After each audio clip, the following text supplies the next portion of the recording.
Hello children, in this video we're going to learn about the second voyage of Sindbad the Sailor. So without further ado, let's get started. So on his return from his first voyage, Sindbad had already made up his mind to spend the rest of his days quietly in Baghdad. Because he wanted to see the rest of the world, he finally decided to set sail once again. And Sindbad the sailor was all set to sail with some of his merchant friends.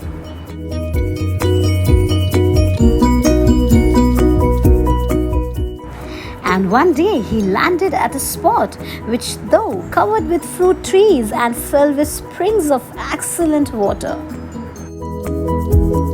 His companions wandered here and there, gathering fruits and flowers. But Sindbad sat down in a shady place and fell asleep. "How long I slept, I do not know," said the sailor. And finally, when he opened his eyes, he saw that the ship was gone and he was all alone. "Friends, friends," he called out to his companions. He climbed up to the top of a tall tree and looked out over the island. And in the distance, he could see something white, and he finally decided to find out what it was. As he drew near, it seemed to him to be a white ball of immense size and height. And when he touched it, he found it amazingly smooth and soft. And suddenly, the sky above him became dark, as if a huge cloud was covering it. He saw the shadow of a huge bird flying towards him, and he thought that this huge dome must be its egg. The bird came nearer and finally sat on its egg. I went closer to the egg, and I saw one of the bird's legs, which was as big as a tree. I finally decided to tie myself so that when it flew away from the island, it would carry me with it. At first sight, the bird took off and up so high that the island was soon out of my sight. Then she came down again so fast that I lost my senses. I quickly unbound my turban and freed myself. A moment later, the bird pounced upon a huge snake, killed it with a few blows from its powerful beak, and seizing it up rose into the air once more and soon disappeared from my view. After some time, I found myself in a valley which was so deep and narrow and surrounded by mountains which were so steep and rocky. At first, I thought I had gained nothing.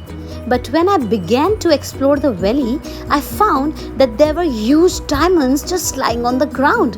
But then I saw something, that all along the slopes of the valley, there were huge serpents, big enough to swallow an elephant. They came out of their dens at night. I wandered up and down the valley all day, and when it grew dusk, I crept into a little cave, and having blocked up the entrance to it with a stone, I ate part of my little store of food and tried to sleep.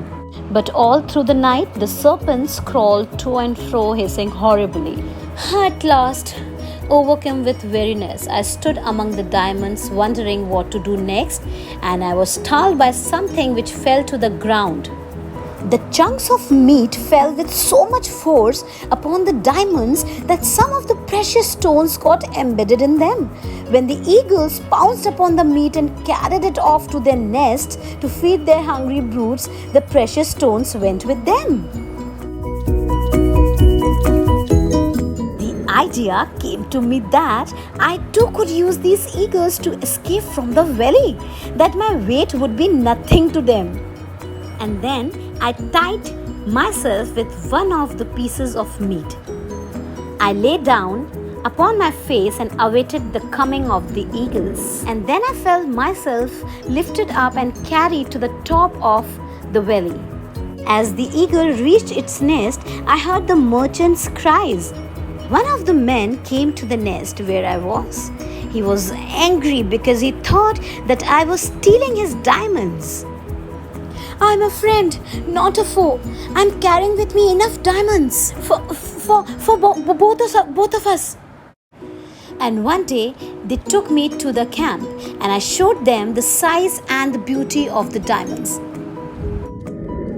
I stayed with the merchants several days, and then, as they were journeying homewards, I gladly accompanied them to the seashore. Then we sailed to the Isle of Rohat.